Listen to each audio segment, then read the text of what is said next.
सरयू नदी के किनारे हमारे अखाड़े के संत शंकराचार्य के उपासक, रामानुजाचार्य के उपासक, त्रोटकाचार्य के उपासक, वल्लभाचार्य के भी उपासक, सभी संत महात्माओं को कटीली झाड़ी तारों से पीट पीट कर उनकी खून की सरयू नदी खून से बिल्कुल रंगी हुई थी कि आज से 500 वर्ष पूर्व हमारे कई संत महात्मा, कई कार सेवक जिन्होंने अपने प्राण की आहुति दी, वो तो केवल चले गए, उनके प्राण की आहुति गई।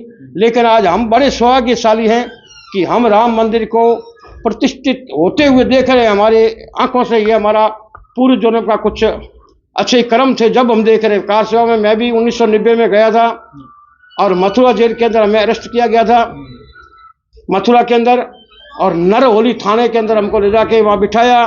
बाड़मेर संभाग के 7 जिलों के हम लोग थे। बाड़मेर से तकरीबन 120 लोग हम कार सेवा में थे और हमारे कार सेवा के जो लीडर थे उनका नाम था चंदू जी, जिनको बहुत यातनाएं दी गई पुलिस प्रशासन द्वारा। फिर भी हम वहाँ डटे रहे।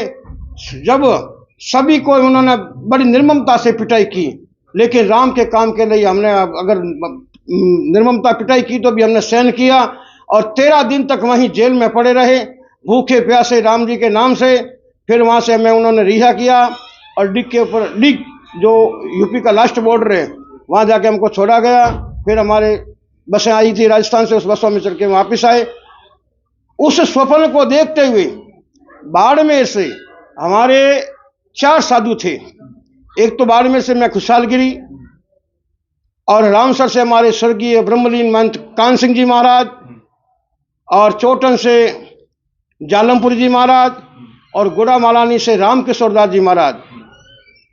दुर्भाग्य है कि वो संत चले गए और मुझे आज इस दर्शन के मैं सौभाग्यशाली हूँ कि मैं मेरी नेत्रों से इस मंदिर की प्राण प्रतिष्ठा को होते हुए देख रहा हूँ। और ये भी कहता हूँ कि पूरे हिंदुस्तान के अंदर इतनी राम के प्रति आस्था की लोग अपना तन मन सारे निछावर करते। जिस प्रकार दीपावली का पर्व मनाते, उसी तरह से गांव को, पूरे शहर को, गांव गांव गली गली के अंदर सभी को उन्होंने ऐसे सजा के रखा है जैसे कोई एक दीपावली का पर्व होता है, भगवान किसी के घर में आते हैं, ऐसी तरीके से पूरे शहर को सजा के रखा है। और सभी लोगों के अंदर यही आस्था है कि 22 तारीख का वो समय देखना चाहते हैं कि कब भगवान की मूर्ति रामलला की स्थापित हुए और हम उनको देखें और हम सौभाग्यशाली हुए और हमारे परिवार के अंदर खुशहाली हुआ, हमारे देश के अंदर खुशहाली हुआ, किसी प्रकार की अविघ्न वगैरह न हो। इसी कामना के साथ में सभी को हार्दिक अभिनंदन। अभी दाढ़ी में सफेदी आ रही है आपकी, लेकिन उस वक्त जवान हुआ करते थे, कितना अत्याचार देखने को मिला था उस 13 दिनों में? अरे हमें तो बहुत अत्याचार देखने को मिला था लोगों के अंदर।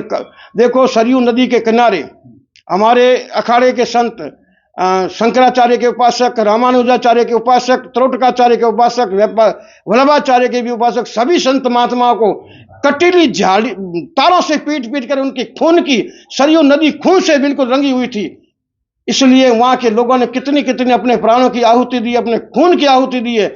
लेकिन उनकी आहुति और उनका जो त्याग आज साकार होने जा रहा है कि हम, हमारे नेताओं से हम बड़े सौभाग्यशाली हैं कि हम देखते हैं और हम ये भी ऐसा करते हैं कि हे भगवान, जिस आदमी और जिस व्यक्तियों ने अपने प्राण की आहुति दी है, जिन्होंने अपने खून की आहुति दी है, उनकी आत्मा को शांति प्रदान हो और राम जी उनको अपने शरण के अंदर स्थान देवे। इसी कामना के अंदर हम यही कामना करते हैं। अत्याचार हो रहा था कुछ जय श्री अत्याचार हो रहा था जेल में, कुछ जय श्री राम के जयकारे लगा रहे थे, राम सवाल सतनाम श्री वाहिगुरु के नाम नारा, ये तो राम राम का नाम था। बच्चा बच्चा राम का जन्मभूमि के काम का, जो हिंदू का खून नहीं निकले वो हिंदू नहीं, वो है।